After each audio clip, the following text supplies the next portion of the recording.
Is it better? Is it better now? Are you hearing Kareena more clear without I the think this echo? is better. I can Karan hear is you fine. clearer now. Somebody saying loud. Okay. Uh, is everyone finding Kareena audible, guys? Just wanted your I feedback. think somebody saying voice आ रही है दोनों की proper. Voice आ रही है, पढ़ लिया आपने ये? हाँ मैंने पढ़ लिया कि आ रही है.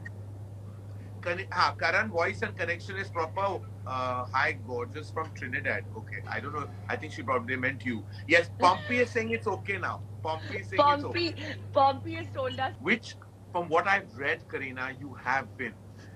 Yeah, It takes a lot of guts and a lot of gumption to actually write a yeah, tell-all book. And I'm actually glad that you did because it's immensely informative and very motivating to so many millions of women who are going to read it. Now, absolutely. I'm going to actually jump right into it, Bebo, because I think it's important that we get to the crux of the matter. When there is, firstly, you've had two bona fide, beautiful children. And what I admired the most about you, especially when it came to your second child, are we allowed to mention his name out in the public domain now? Can we say that you Y- call him y- what you call him? Yeah, J Ali Khan. Okay, Jay Ali Khan. So when Jay was born, the one moment that I really felt very proud of you is that you worked right through your second trimester, right through. You shot Lal Yeah. Singh Chadda in the peak of your pregnancy. In your eighth Yeah, I did month, a romantic song with Amir Khan, like 5.5 months pregnant. 8 months into your pregnancy, maybe even beyond that, you were on sets, you were doing endorsements, you were finishing your film projects, you were Yeah, doing everything. And I think that's one thing that you broke a myth. You know, because everyone is so paranoid during, a pregnancy at home. Couples that yeah, are pregnant are always paranoid. Ye mat karo, wo mat karo, so many do's and don'ts. You of kind of course. broke the shackles of all those myths. What is I mean, what gave you the confidence to do that? Was it your family or was it you yourself? I think, of course, it was me wanting to actually just, be happy and work. And when I'm working, when I'm out and about, when I'm doing things that I love, I think I'm the happiest. At your end, is there anyone who can address this echo situation or should we just continue? Why is there an echo coming in? Do you want to check? Now somebody's telling me to wear the AirPods. I don't Somebody's know. saying no echo, Karan. Echo. I'm only reading echo. Somebody's saying it's fine. No, it's not. Okay. Should we just continue then and hope people can hear us? But there is echo. Is it just, can you all check if you're, It's fine from it's, both ends now. it's Tanvi audible. Parora has Someone said is it's saying it's fine from fine, her. no echo. And someone has just abused me and said there's no echo. But chalo, okay. I'm used to that. All right. So, Karina, back to your feelings of insecurity and how you felt. So, were there moments where there were lots of breakdowns? There were like breakdowns. Did you feel like a little emotionally battered in moments as well? You found yourself weak and crying and like lost in this process. Yeah, I think so because this, like I said, the second time when I delivered Jay was in February. I was worried that I was going into a hospital. Yeah. You know, I was like, what's going to happen in, the OT? Is it going to be okay? Because you were hearing so many stories constantly, in COVID times, and it was the peak of COVID. Just that worry of even carrying him out for the first time out of the hospital, it was just overwhelming to know that, Yeah. is it okay? I mean, we can be masked, he can't be masked. What is everything going to be fine? So I think it was all of that combination, and a lot of issues that we forget is that after delivery, we obviously everyone's focused on the child, everyone's focused on the baby, but I feel that the most important person is the mother. We need to actually, she needs the most support, which I Yes. think people, tend to forget, whether it's friends or family. They're just excited in looking at the baby and, wow, amazing. But no one's looking at us. So I think that is something that fathers and families shouldn't forget. Now, you basically also, Karina, not just because you're in the business of entertainment, but you also took the guidance of Rujuta, your dietitian, as well as Namrata Purohit. your Yeah. with the exercise routine, would you advise women to actually go down the process? What about pregnancy blues, Karina? What How did you address those days where there were downer days? There were those what we call quintessentially as pregnancy blues. How did you address those days? Was it also family support, love and care, or just distance from everyone? How did you address it? Uh, it's not like it's just pregnancy blues in the first. I think they're there. They last the entire year. It's not like now every day is like amazing. Even now, I mean, there are days of fear. So, that's just the way I feel, you know. But I I, I try to push myself. I'm the kind of person that, likes to get out of the situation and take that challenge. That's just the Right. way, I am as a person, as everybody knows. So even if I'm down or even if I'm feeling like, I'm tired or I can't do this anymore, I obviously think of, happier things. I think of happier times. I think of, Jay sleeping. I look at him and I'm like, okay, everything is worth it. Everything will be worth it. Right. And, I mean, I still do that. And I miss him like sometimes now when I go to work also, even now, mothers have constant guilt. It's just a guilt syndrome that all mothers will, they just have it, They constantly feel that even if you're at work, oh my God, I'm missing out on that one moment. uh, I want to be there for everything. I just want to say that, if you're not happy, your child can't be happy. So, Yes. that we shouldn't, Absolutely. there should never be any guilt about that. Well said about that. Well said. What was interesting for me that you used some homegrown remedies for like spotting. You used toothpaste. It was, of course, a homegrown remedy. Was that Babita auntie's little trick to you, or is it something that you learned on the way? I think it was actually my grandmother. In the book, like when you read the book, there are a lot of things that actually my dadi ji used to keep saying, ki Right. ye karna chahiye, wo karna chahiye. And that's what I think everyone has followed over the generations in the family also. Right. Like whether it was making the laddu so that, if you As have those, they call them the grandmother's tricks. yeah, grandmother's tricks, the gond ke laddus that, or khao. So, obviously breastfeeding becomes easier. Right. So a lot of modern mothers are like, no, no, don't. But these old wives' tales, as they say, and the grandmother hacks, I think they completely work. And I followed it by the book as to what she said. Breastfeeding. There's a constant conjecture that surrounds breastfeeding. How many months do you breastfeed? What if you can't breastfeed? What is the guilt attached to not breastfeeding? And I know that one of your final comments in the book is that it's okay for technical reasons, emotional reasons, medical reasons. If you can't breastfeed, you can't take that guilt on. What would you like to tell women about all these speculations and traumas that surround breastfeeding? The idea is, of course, because there is so much societal pressure that, this Yes. is the way it has to be done, or, this is what it is. I just feel that each mother, there's no crown for wearing the best mother in the world. Every mother is the best mother in the world. The Yes. fact that you've given birth to another human being and you've had the ability and the capability of doing that, then you're the best mother in the world. There's no formula that, okay, you have to breastfeed for a certain time. Of course, 6 months is what they say is ideal. Right. You to go up to, almost a year and a half. I mean, if you get that kind of milk, it would be amazing. Right. But some mothers and some women, due to hormonal reasons, it could be anything, thyroid, it could be, mental state of mind, they don't get enough milk.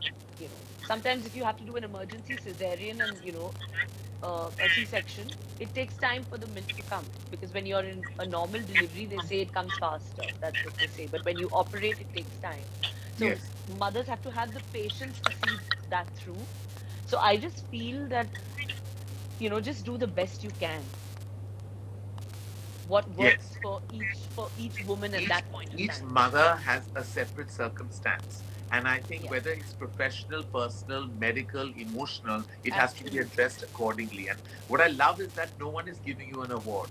There should not be Yeah, guilt attached to it because there it's should your not be personal guilt. circumstance. And it It's doesn't make your it doesn't make you love your child less. But of course, I feel if you're getting milk and if you can and you have the time, you have the ability to do it, I think it's the best feeling in the world because it actually gives you that feeling of bonding with your Yes. child and watching your child. It's a mother child moment. But there are millions around the world, like, who can't do it. And like today, I mean, families opt for surrogacy, families, different kind of situation, circumstances, that you're in one, Yes. you have your two lovely children, but it doesn't make you love your child any less. It doesn't In do you fact, any less. I just feel, I used to have this guilt as a parent that I hadn't done any of the emotional and physical heavy lifting. And does that make me a lesser of a parent? And eventually I Absolutely. realized that the love that you can surround your children by is really what parenting is all about. Love, understanding, and compassion is what you need to give your children. I kept thinking, Absolutely. I'm a single parent and I didn't go through those processes that all women have had to go through. And yet I had the two beautiful Bonnie babies by my side. So I do get Yeah. what you're saying, that it's so individual, Yeah. everyone's decision when it comes to pregnancy. You know, Absolutely. Karina, mental health is such a discussion of relevance, importance, and sensitivity. And discussing it is really something that we have to do with utmost sensitivity and compassion. Um, Postpartum depression is something that many women have gone through and not been able to comprehend, understand. There are, of course, metabolical changes, there are hormonal changes, Yeah. and that results sometimes in postpartum depression. Did you individually go through that phase? And if yes, how did you deal with it? And if not, what would your advice be? I think uh, sometimes mothers, even while they're in their last trimester, experience a lot of anxiety and depression because you're about to deliver the baby, you're getting prepared for a new arrival into your life. How are you going to react? So it starts, I think, in the last trimester. A lot of us go through that. Yeah, And post, like I said, it can last 6 months, it can last a year. correct. uh, and like I said, sometimes even now I feel overwhelmed. I mean, like, think that, okay, I've gone through two pregnancies, I have two children. Like, how is it going to be? Even though I know it's the most normal thing. My sister, I mean, I've seen my sister, I've seen it, but Yes. I know, like, but still, it's just the thought sometimes that kind of scares you, that how is this journey going to be, and am I going to be good at it, or is everything going to be okay? But like I said, friends and my family, and I constantly keep surrounding myself with people, and I just being positive. Me, I'm very, very positive and Yes. a very happy Always person. optimistic, positive, and always looking at the bright side of things. Exactly. So that's the only way to kind of be Tackle and the surround situation. yourself with people like that.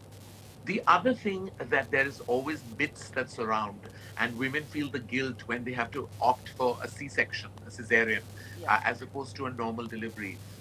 There are Hmm. always things told to you by old grandmother's tales, like we're saying again, where you say that, going through the beats of actually having a normal delivery is what really satiates a mother. It's when you really feel attached to your child. But again, there are medical circumstances. Again, there are issues that crop up, and you've had two cesareans, two C-sections. And I know that the very first one you weren't happy with, but it was medically advised you to go down that path. Your book states that, speaks about the cesarean trauma that you went through. Now, what would you tell women when they actually are confronted with this cesarean situation and they actually bear that guilt, that am I not going to feel that umbilical cord connection if I don't have a normal delivery?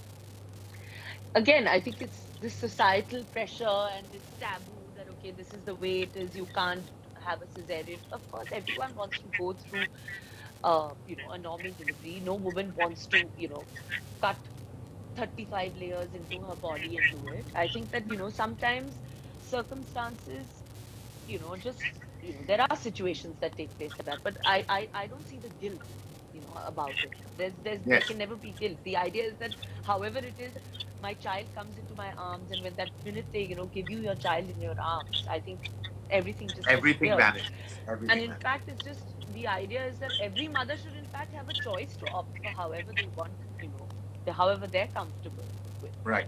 It's not Exactly. just, of course, sometimes they have to do an emergency cesarean like we had to do in the first one, for my Yes. first one. With Temur. So I think sometimes, I mean, even now, I think the mother should be given the choice as to how she wants and how she feels. The other thing, your book very bravely, and I say brave only because of the environment sometimes we're surrounded by, where they talk about sex as a taboo topic. Right. Pregnancy and sex, and your regular sex life is always addressed, and it's like many women, like it's off limits for so many women in the 9 month drain that they go through in the 9 month duration of their pregnancy. You yourself spoke about how you lost your sex drive, and you know your husband was very understanding through those days. Now, what is it, the notions that surround a sex life during a woman's pregnancy, and then what does a woman feel herself? Can you expand on that and express to everyone watching today? I think that again, people just feel like, okay, I mean, if when you're pregnant, they don't realize the kind of, like you said, moods, emotions, feelings, what you actually feel about yourself. That's so important. Right. Some days I would feel super like amazing and sexy and feel like, oh Yeah. my God, I'm looking so, like hot with this belly and I feel amazing. And like, I would tell Seth that I'm Right. feeling really amazing, or he would say, like you're looking beautiful. But there were times like in, post like 6, 7 months where I felt like I, of course, I was exhausted and I couldn't get myself, to like get Yeah. up sometimes in the morning. But Yeah. sometimes you're just like, it's just a feeling of repulsion. You're just like in Yeah. a mental state where you just, don't know what to think. Right. And it's so, like I said, it's so important to have a supportive man. And Yes. most men should not put pressure on their wives to A, Yeah. look beautiful while they're Yes. pregnant, B, feel they're any less Yes. than, like when they're Exactly. not pregnant. That pressure shouldn't be there. Or the fact that, this is it and our regular sex life has to be completely like super active. It has to be according to the way what the woman feels and what she's feeling at that minute. And Right. if your husband doesn't understand that, then how can he be the father of your child? How can he probably not? I mean, he has to love you in every form, aspect, every way. So Yes, I everybody has advice to give when it comes to pregnancy. You know, yeah, it's your family, your friends, everybody will tell you how to handle this or handle that, do this, do that, go there, go there. How do you block that noise and do your own thing? How does Kareena Kapoor Khan do that? I think that, I mean, I am the kind of person that anyway, I think, I listen to everybody and I take it out from the other ear. I Suno do sabki what karo I, apni. that is the way I live my life. I've done that even when everyone was like, oh my God, why are you doing this? Why are you getting married? Or why are you doing this? Why are you like, oh my God, now she's gonna have another baby, then another baby. And you know me, I just hear everybody and I'm just like, okay, this is it. I want to do what I want to do. And I think every woman, pregnant or not pregnant, should think in this way. Of course, it's a pregnancy Bible, but I also believe that even post delivery, every woman she should just be the way she wants to be, guilt Yes, free, breastfeeding like you addressed, going to work, which even I yes. go through. I think it should just be fearless because that's Be the way I fearless. am and I've lived my life. Fraternity in your entertainment industry. Myths that tell you that, pregnancy, being married, you've broken all those shackles. You're a massive movie star today. At age 40, you own your career, you own your life, you're a movie star, you have two children, you have a satiated personal life and an absolutely fantastic professional existence. You're shooting some of the biggest movies in the business as you speak, mother of two. How would you like to talk to the women in your industry and say that please do not conform to these myths that say marriage is the end of the road, pregnancy is the end of the road, having children means you won't get certain kinds of roles? Just talk about how there's a plethora of entertainment work that's coming to so many solid actors and they shouldn't be pressurized by these so-called myths that surround us. I think that, you know, when I got married about 10 years ago, almost a decade ago, at that time everyone was like, career's over, career khatam ho jayega, kuch nahi milega, ye, wo, and the typical things. But I think, you being a filmmaker,